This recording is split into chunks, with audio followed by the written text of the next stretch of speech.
Welcome to Walker's Market Weekly. I'm RK Walker, bringing you a review of this week's stock market. On Monday, markets were mixed on the last day of August, with the Dow Industrials falling 223 points, but the Nasdaq Composite ended with a 0.7% gain.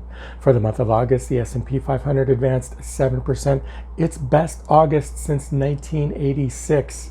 On Tuesday, the Purchasing Managers Index for August rose 2.2 points to 53.1, and the Institute for Supply Management Manufacturing Index for August rose 1.8 points to 56.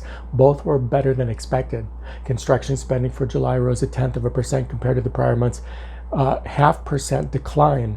September is historically a down market, but Wall Street ignored that today.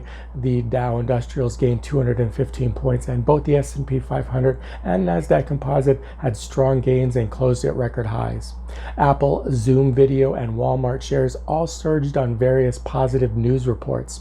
On Wednesday, the ADP employment report for August estimated private payroll growth of 428,000, lower than expected, and factory orders for July rose 6.4%. The EIA petroleum status report for the week ending August 28th saw crude oil inventory decline 9.4 million barrels. Markets rallied strongly, and the Dow Industrials finished above 29,000 for the first time since February. The Nasdaq Composite closed above 12,000 for the first time, and the S&P 500 also closed at a record high. The Trump administration announced that the CDC will invoke its authority to halt evictions through the end of this year.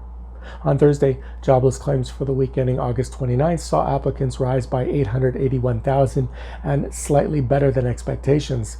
Non-farm productivity for the second quarter rose an annual 10.1%, and unit labor costs rose an annual 9%.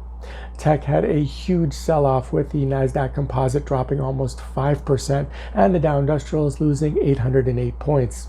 Interestingly, cruise stocks and airlines bucked the trend, rising on news of an improving environment for travel. On Friday, non-farm payrolls increased by 1.37 million jobs, and the unemployment rate fell to 8.4%. The Nasdaq Composite opened down 2% as the tech sell-off continued. However, banks were higher after interest rates rose, with the 10-year Treasury hitting 0.66%. This is Walker's Market Weekly. I'm RK Walker, and I'll see you again next week.